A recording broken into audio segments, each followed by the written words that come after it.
everybody, it's Sarah, and today I have another review for you. However, this time this review is not going to be of a book, but if you have read the title, you will know that today I'm going to talk to you about my thoughts on a new Sandman Netflix TV show that is an adaptation of the DC comics that were written by Neil Gaiman back in the late 80s, I believe, was the first volume published. However, before I get into my thoughts, I want to have a few things out of the way first. While I did read the first volume of the Sandman comics, which covers until about episode 5, I believe, I just didn't continue on after that for personal reasons. I did quite enjoy the story, which was why I was excited for the TV show. However, I wasn't the biggest fan of the art style, which is why I never continued on. So I'm not gonna talk about this TV show as an adaptation. I'm gonna talk about it purely as me enjoying it as someone who's new to the Sandman lore and the contents and everything. So, you know, this review will not talk about how well the Sandman did as an adaptation. However, regardless of that, I want to have it out of the way that even if I had read the comics, there would be one thing that I would absolutely have no issue with, and that is that a lot of the characters were cast with actors of color, and then also that a lot of the characters were, I guess, turned gay or whatever, which a lot of fans had problems with. Even argued with Neil Gaiman about it, who was there with the casting and who personally said no, they were the best people for the job. Like, also, I don't care. Also, the thing that I find just very funny is that from all I gathered, even the original Sandman comics were quite progressive for when they were written. So people calling the show woke garbage for adding more characters of color and so on is just very funny to me. And just, you know, it just sometimes seems, as Neil Gaiman himself said, that some of those people maybe either never read the comics or possibly lack reading comprehension, or it doesn't matter which of the two it is and they just want to push their own political agenda while complaining that others are pushing their political agenda. But anyway, all of that out of the way, let's talk about the TV show. And I overall really enjoyed it. Like, the summary of my thoughts pretty much is I really enjoyed all the performances. I enjoyed the plot overall. I thought it was very intriguing. I'm really excited to see where the show is going in the future. And yeah, it was just a hit out of the park. There were a few little nitpicky things that I have, but generally speaking, this gets a thumbs up from me. Although I have to be honest, this was not a show I binged. It took me about a week to get through all 10 episodes. That might also be because I just have to do a lot for uni at the moment, and I also work, obviously. So I just watched 1 to 2 episodes a day whenever I felt like it, and after that I did not necessarily feel the need always to, you know, right away go and watch the next episode. However, I do not think that's anything negative. Like with books, sometimes I'm like that as well. Sometimes I just prefer reading a book a chapter at a time rather than, you know, swallowing it all down whole. And so this was just the type of show for me where I just preferred watching it in small increments rather than watching it all at once. I think part of the reason why I didn't feel like binging it also lay with the plot of the show, because first of all, it's probably not the right vocabulary, but this show felt very episodic. Like, a lot of times there were cliffhangers at the end of episodes, but at the same time a lot of the episodes also just felt like whole stories on their own rather than, you know, making you want to watch the next episode right away. And also the entirety of the show, I would say, was split into 2 very distinct arcs. The first one of which was basically finished after the first 5 episodes, and then the second one was obviously the second arc. I think in terms of episodes, my favorite episode for performances was definitely the first episode, and I'll get to that later on again. And then my favorite episode in terms of plot was the 6th episode, which actually did not have that much plot in terms of, you know, the grand story of the entire show. Also, I'm sorry, you can hear a lot of cars right now, but it did not have that much plot in terms of the grand story of the entire show. It was more of a slice of life type story, and you kind of, you know, got to learn something about Morpheus, about our main character, and I just really enjoyed that. Like, for me, the best part in books a lot of times aren't the parts where something plot relevant happens, but where something character relevant happens. And for me, that was definitely episode 6. Generally, in terms of plot, obviously I liked it, but to be honest, I don't have that much to say about the plot, because for me the story was definitely carried by the characters very purposefully rather than the plot, and the plot was more so the vehicle for the character development. So I think that's actually all I'm gonna say about the plot for now. No spoilers, nothing.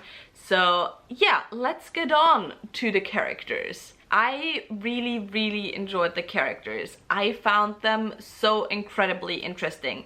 And obviously, as I said, I can't talk about this in terms of an adaptation, but I'm gonna assume a lot of the character work, or most of the character work, comes from the original comics, but I'm just gonna talk about it here generally anyway. I really love the characters. I really loved Morpheus as a character. I loved his character arc, his character progression within this first season of the show. And he's a very unique character, but also not really. He's, you know, he's kind of the type of anthropomorphic entity character, god type character who just has to learn to appreciate humanity and appreciate others, because obviously he is so powerful that he doesn't really need others, but he has to learn that maybe he does a little bit after all, and that he can be wrong as well, and so on. So I just really enjoyed his part of the show. I really enjoyed the Endless that we got to see in general. I loved how unique they are from each other. Obviously I already had that in the comics, I can remember that much. Obviously Death, I just love her a lot. I love how human she is, and she's just very unique in terms of a representation of death, but I'm not the first person to say that, to be honest. Then Desire, so good. The performance as well. I'm gonna talk about the performances later, but you know, I'll talk about plot and characters now, and then later on I'm talking about more the show specific things. But yeah, Desire I really enjoyed as well. And then the bit that we got of Despair just really freaked me out, to be honest. Like, I'm kind of scared of getting to see more of Despair in the future, because yeah, that unsettled me a lot. So yeah, really enjoyed the Endless, really enjoyed all the dreams and nightmares. I loved what they did with them. I loved the desires that the dreams and nightmares have, and you know, why a lot of them escaped to the human world. Absolutely loved that. Loved our human characters, loved Rose as well. It's just all the characters were really engaging. Joanna Constantine, so good. Loved her as well, loved her performance, and I hope we'll get to see more of her in the future. Yeah, fingers crossed on that. And yeah, just a lot of really good character work. What else can I say? I mean, obviously there's a lot of good character work, otherwise this comic wouldn't be as popular as it is since the 80s. So yeah, now that we have the, you know, story stuff out of the way, let's get into the show specifics. Also because I have to leave in... No, my laptop turned off. I have to leave in like 20 minutes, I think. So let's get into the show specific stuff. Obviously, I didn't do anything with film studies and so on. I'm also not someone who generally watches a lot of movies and TV shows, so take everything I say on the film side of things with a bit of a grain of salt. But what I have to say is that I found the show to be really aesthetically and visually pleasing. I loved the framing of a lot of the shots, especially once again in the first episode. So good. Absolutely loved it. And yeah, overall I just really liked the character designs. I really liked the visual effects. I thought a lot of the visual effects were very well done in the show and really beautiful. And yeah, I think that's all I can say in terms of the visual stuff, because obviously, as I said, don't know that much about it. But my favorite thing by far in the show was the performances of all the different actors. I mean, first of all, as I already mentioned at the beginning, I really enjoyed how many actors of colors were cast. Although I did notice that most actors of colors, if not all actors of colors that were cast, were black actors. And you didn't really get any Latine or Asian or indigenous actors or anything else but black actors, which obviously it's already great for diversity, that I think probably over half of the named characters with sizable portions of dialogue are played by black actors. But I hope that in future seasons they are, you know, branching out in terms of diversity as well. Also, for the first half of the show, casting a lot of black actors means that you see a lot of black characters in traumatic events and dying, because especially in the first half of the show, it's mostly one-off side characters that were cast by black actors, which definitely changes in the second half of the show, where, you know, most of the main cast is black actors. But, you know, just be aware of that, I guess. So yeah, I just wanted to have that mentioned. Also because I did see a few TikToks by black creators talking about that as well. Although most of those creators that I have seen generally are really happy with which characters in the end were portrayed by black actors. But obviously not my place to talk about that. So this is just some additional information that I have gathered and I have noticed myself. Now, in terms of the performances were all stellar. Let's start with the side characters. I mean, there's not that much to say, especially if you haven't seen the show, I guess.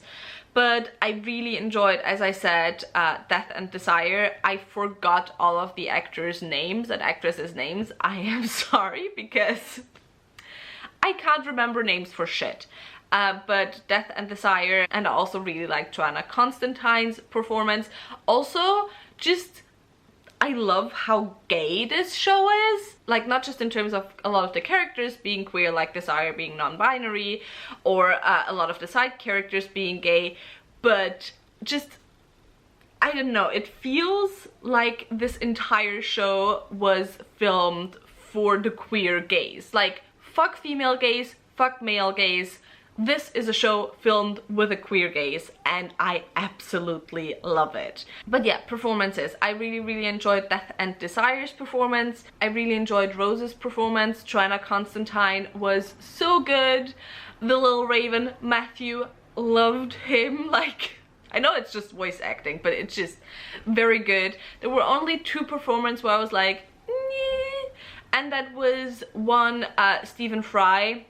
I forgot the name of his character, but Stephen Fry pretty much played Stephen Fry once again, so, you know, you kind of know what you get with him, because he plays the same character pretty much in every single show, which I think it fit the character, but it also took me out a little bit, because it was pretty much the same as he is in his interviews and so on as well. So yeah, I wasn't the biggest fan of his performance. And then the second performance that I sadly, I don't know, didn't get me as it got a lot of people, was sadly Gwendolyn Christie. And I hate saying that, because Gwendolyn Christie was one of those castings where everyone complained, because how can you cast Lucifer Morningstar as a woman?